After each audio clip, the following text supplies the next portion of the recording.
There was a car in your driveway that doesn't exist anymore. Not the model, the whole kind of car. It was longer than your kitchen. It seated 9. The back seat faced backward, and it had fake wood glued to the side. And here's the part that gets me. It didn't lose. It's still out there right now, in every school pickup line in America, wearing a disguise. I'll show you at the end. Start with the wagon itself. Number 1. The Ford Country Squire. 18 feet of steel with wood grain vinyl down both flanks, a tailgate that opened 2 different ways, and that 3rd row facing out the back window. Every neighborhood had one. Yours was probably blue or that particular shade of green, with a luggage rack on top and a spare tire well under the floor of the cargo bay. So what killed the full-size wagon? A number. In the 70s, Washington set corporate average fuel economy rules, and every car maker suddenly had to hit an average across everything it sold. A 4,000-pound family wagon with a 5-liter V8 is the single worst thing you can put on that math problem. The wagon didn't stop selling. It became expensive to allow. Ford built the last Country Squire in 1991, and the biggest car in the American driveway was legislated into a corner by a spreadsheet in Washington. Remember that spreadsheet, because it comes back at the end of this video wearing a very clever disguise. Number 2. The Chevrolet Caprice Classic, the full-size sedan.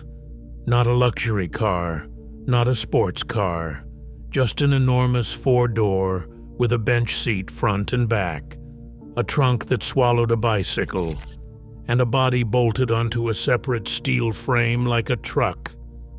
Grandparents drove them in beige. Police departments drove them in black and white.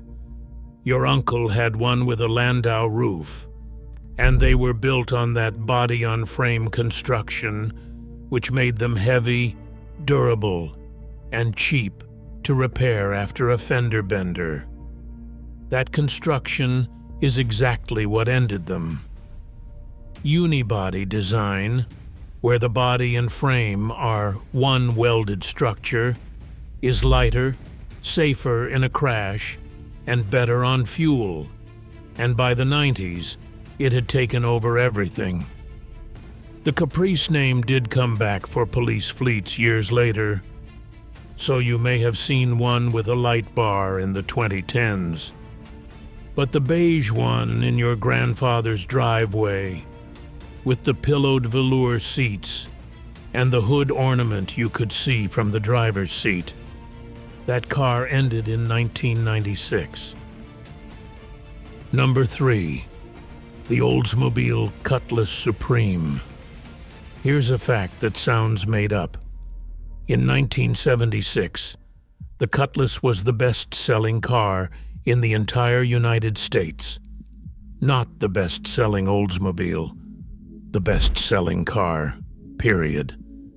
2-door, half-vinyl roof, opera windows, that particular maroon. And it was in millions of American driveways because it was the exact middle of the middle. A car for a family that had arrived somewhere. Oldsmobile itself was America's oldest car brand, older than Ford. So how does the best-selling car in America vanish? Its buyers aged, the badge stopped meaning anything to their kids, and GM spent 2 decades making its divisions look like each other, until an Oldsmobile was a Buick, was a Pontiac with a different grille. When every brand sells the same car, none of them sell a car.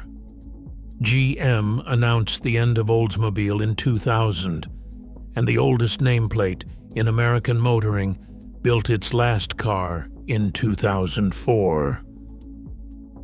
Number 4. The Jeep Grand Wagoneer, the wood-sided Jeep, and this one is the hinge of the entire story. Leather, air conditioning, wood paneling, and four-wheel drive, all in one truck, which nobody had ever combined before. And it stayed in production essentially unchanged from 1963 to 1991. 28 years. Think about what that made it. A luxury family vehicle built on a truck chassis that could pull a boat. That combination is the ancestor of every expensive SUV sold in America today, and every one of them owes it money. And here's why it matters right now, because we are 3 cars away from the ending. When the wagon got squeezed by the fuel rules, the Grand Wagoneer sat there quietly, demonstrating the loophole. Build the family car on a truck frame, called it a truck, and the rules for trucks are different from the rules for cars. Somebody was going to notice. Number 5. The Dodge Caravan, the first minivan, 1984, and it is genuinely one of the most important American cars ever built. Chrysler took a front-wheel drive car platform, put a tall box in it, added a sliding door and a flat floor, and invented a vehicle that could carry 7 people and a sheet of plywood while parking in a normal garage.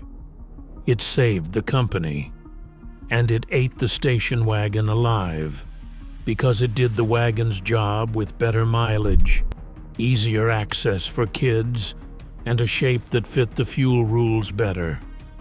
And then the thing that killed the wagon got killed by the thing that came next, because the minivan became the uncool car, the mom car, the thing you swore you'd never drive, and buyers walked away from it toward something with more ground clearance and a badge that suggested mountains.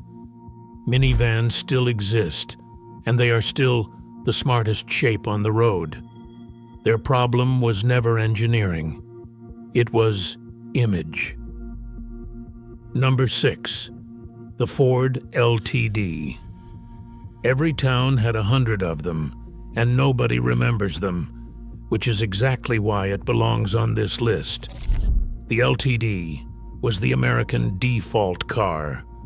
4 doors, cloth bench, AM radio with the chrome push buttons, hubcaps, a color like light brown that no one has chosen on purpose since 1987.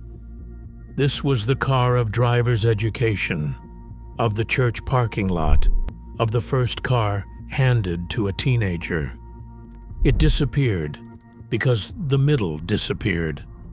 The plain, cheap, big American sedan got squeezed from below by small imports that got better every single year, and from above by everything else, until the segment simply stopped existing.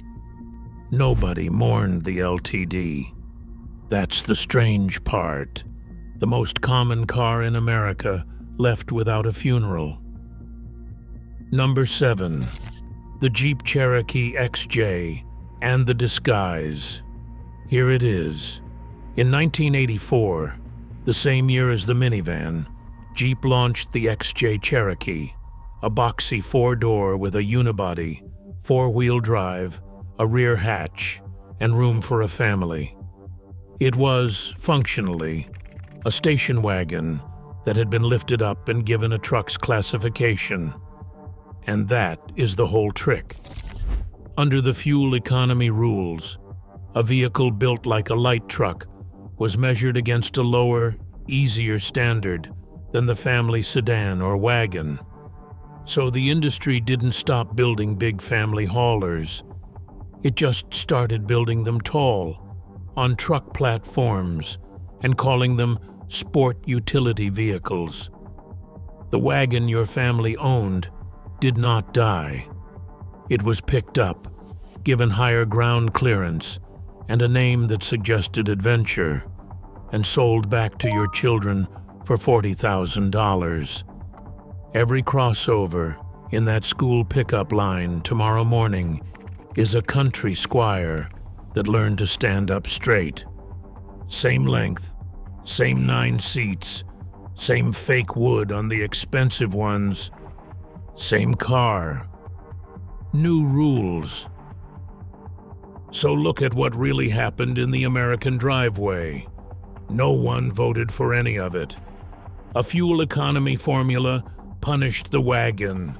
A truck classification rewarded the tall version of the exact same vehicle. Unibody engineering ended the big sedan, and badge engineering ended the brand that built America's best-selling car. Every one of these was a rule or an equation, not a change of heart, and your family just drove whatever the rules made affordable that year, same as you're doing right now. Now I want to hear about the driveway. What did your family actually drive? What color was it? And what happened to it in the end? Because the toolbox stories you all left last month were the best thing that has happened to this channel, and I read every single one. If you ever rode backward in the way back waving at the car behind you, subscribe. This is the place where we remember together.